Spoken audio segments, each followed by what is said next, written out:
Hoy te voy a mostrar cómo vas a arreglar esas bisagras o cazoletas que siempre se terminan saliendo. Ese problema típico del aglomerado que se rompe, se desgrana y ya no agarra más tornillo. Bueno, se terminó.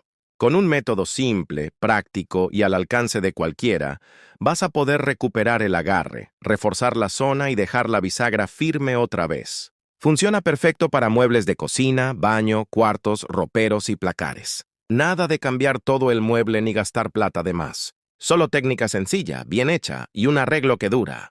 Después de esto, ese tornillo no se sale más y el mueble vuelve a funcionar como corresponde. Fácil, práctico y hecho para gente normal, no para catálogo.